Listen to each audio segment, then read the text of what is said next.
ان الحمد للہ نحمده ونصلی علی رسولہ الکریم اما بعد۔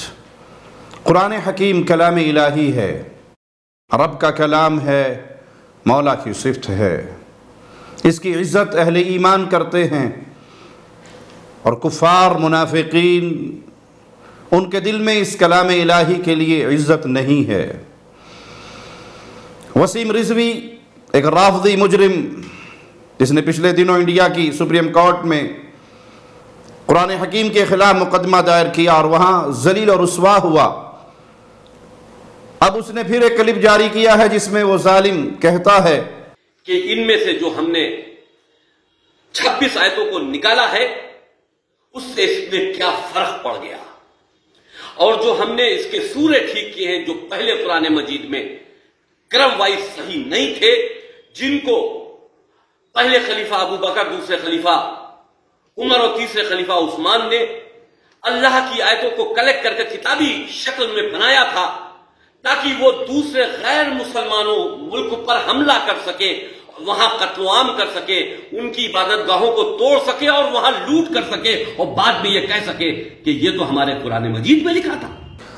انا للہ و انا الیہ راجعون۔ وسیم رضوی کا یہ بیان اس کے کفر پر دلیل ہے۔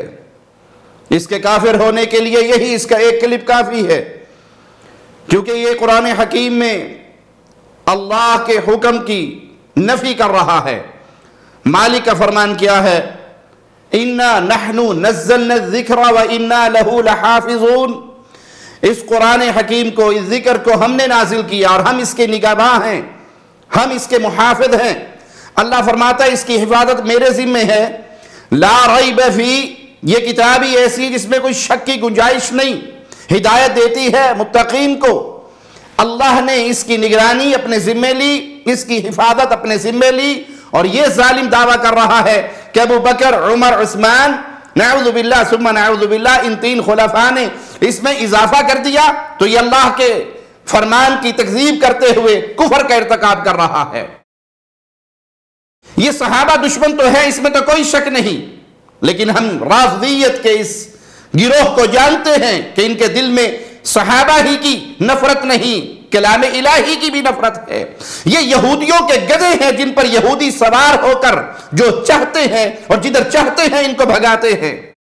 اس مجرم نے، اس ظالم نے قرآن حکیم کی آیات جو اس کے نظریے کے مطابق صحابہ نے، اس میں خلفاء نے جن کو شامل کیا تھا، ان کو پھاڑ کر ان کاغذوں کو یہ پھینک دیتا ہے۔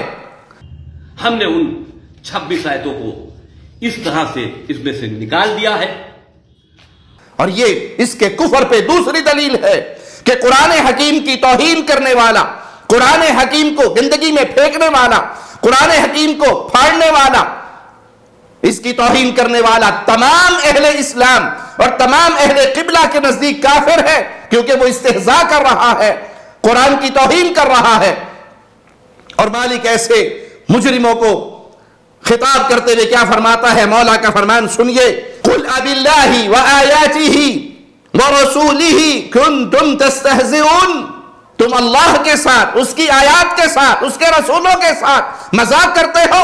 لا تعتذروا، اب معذرت نہ کرو، قد کفرتم بعد ایمانکم، تم دوبارہ کافر ہو چکے ہو، تمہارا دعویٰ ایمان باطل ہو چکا ہے۔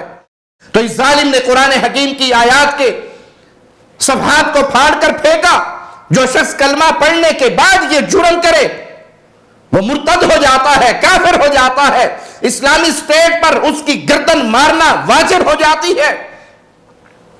کہ یہ مرتد ہونے کے لیے کافی ہے کہ اس نے کلام الہی کی توہین کی۔ رافضیت کا پورا گروہ اگر یہ عقیدہ رکھے تو یہ پورا گروہ کفار ہے، کوئی فرد یہ عقیدہ رکھے تو وہ فرد کافر ہے۔ جو قرآن حکیم سے یوں دشمنی کرتے ہیں، حقیقت میں یہ اللہ کے دشمن، یہ رسول اللہ کے دشمن، یہ اہل بیت کے دشمن، یہ صحابہ کے دشمن ہے۔ یہ ظالم دعویٰ کر رہا ہے کہ یہ تین خلفاء نے تبدیل کیا تھا۔ اگر یہ خلفاء نے تبدیل کیا تو چوتھے خلیفہ سیدنا علی نے پھر اس کو اصلی حالت میں کیوں نہیں لے کے آئے، کیوں نہیں پیش کیا؟ یہ تمہارا جھوٹ ہے، یہ تمہارے دل کا چھپا ہوا بغض ہے جو تمہاری زبانوں سے ظاہر ہو رہا۔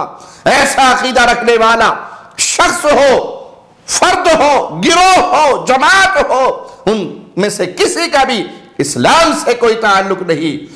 یہ قرآن اللہ کا کلام ہے، اس کی نگہبانی اللہ نے اپنے ذمہ لی ہے، اس میں ایک حرف کا نہ کوئی اضافہ کر سکتا ہے نہ کوئی کمی کر سکتا ہے۔